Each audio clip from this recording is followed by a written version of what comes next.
nongthakta dum chatlaga leiraga doribra koigi makhagi lambi se chatpa hanagi mawongda chatpa madi koigi hoi driver gari khara di dum chatle haibagi adum chatle habigi paudi dum phange duga leiriba adum haiki badi lei hoi thabaga ama tawba matamda tapna tawraga tamna lakani di hai azata sengna swai yeng pu matamda di kamain thamini ngejo chana ma koi kari ni kari da koi sum hiding basi ko kum khadi lei ko kum khadi lei to bo sam tenta pakhadi mai jage ko yam sang hai jaroi adum koi kari ni 2027 election manga tar lei re ko koi election knocking a door ni thong thil lei ra bani kumai sum yeng je ba ko adu spy jet am la ko si yam phai ko spy jet am la ko si koi lakpi dana masai flight masih hengalak dana Delhi routine koi Impal Guwahati Impal kan Kolkata Impal Delhi Impal Mumbai wari state ko pai basi koi yam phai adu bunga han ko ni yeng ba yadi si nang paper di yaw ni Mizoram da lei ba mai te lising kya na lising ani mathak tai dare ko koi hana Impal Aijon pai number flight to lehengi dro male ko Impal Aijon pai flight to lehengi dro mara murakanda masagi Mizoram da lei ba du gum ba sai mai te lising ani hena koi kare hani awa ba mai unari hena hadi makhad la ko yadra bani na moi si bai Impal Aijon litra bani na Mizoram lagi amuk Guwahati una fana ba Guwahati lagi amuk then amuk Impal la fana ba gi journey jam sama journey ko hele ko pasal double ting hale atra adugum ba problem yam ring du khra adum da khra spending belai ko then amana aso haninga lai te sanai mam city kanoni karbar ni ko business ni aduna sai gi spy gesu nushi dana la ko di mande ko nushi dana la ko di mande hoi tangna haina ru budugi la ko du di am fare adu mo juma tang chana dum business ta hora ge na khamba jum oram basu yai ko adu bo ko haiden ning is di hena ko na muk prajas na harau ko su kana tar ga di fare makha pa ya da bodo ya 100 fare in the meantime makha pa ya di ba bagi wagi ken mark shima flight bharazi Impal Guwahati ga sikhra yamna lowest idea yamna handha amount am dai ko yamna handha amount am dai ko ta phadna pibiraba ko the Impal Delhi pibiraba Impal Guwahati pibiraba Impal Kolkata pibiraba yam ate route ko su Impal Guwahati yam tiene Impal Guwahati si ko Impal Guwahati si koi mi ma da yam da yamna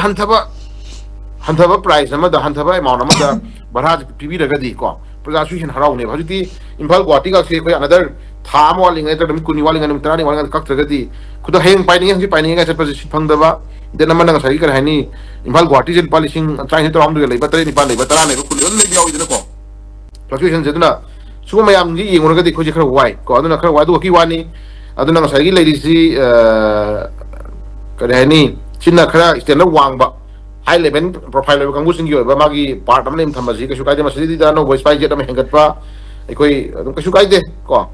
am tara de ani hum hengat bi ka sukai de maram di ekoi Manipur si kada ni adum warzu wai hai da ba ekoi no si mai te fruit si ko warzu wai hai da ba then ta pa nang sai jet am de hingba dugum ba ekoi kangu amani adun hasu si anai amu yaro pona tragana sai hijab anai amu yaro pona tragana kai ma emergency la kuma tam da aji praja sing nam da MLA sing gi mating ni ba ko mating ni halle hai tare kana sanai mam ko sing kena ko kai mo problem anai yaro kuma tam da Guwahati da puja dre kan dre ha kan hai ta kan sai magi property asset era ba asset to haji amada yon baju shasi ta gum to amada thong ji ya gum to haji MLA da ai property se bandhan pai bi ro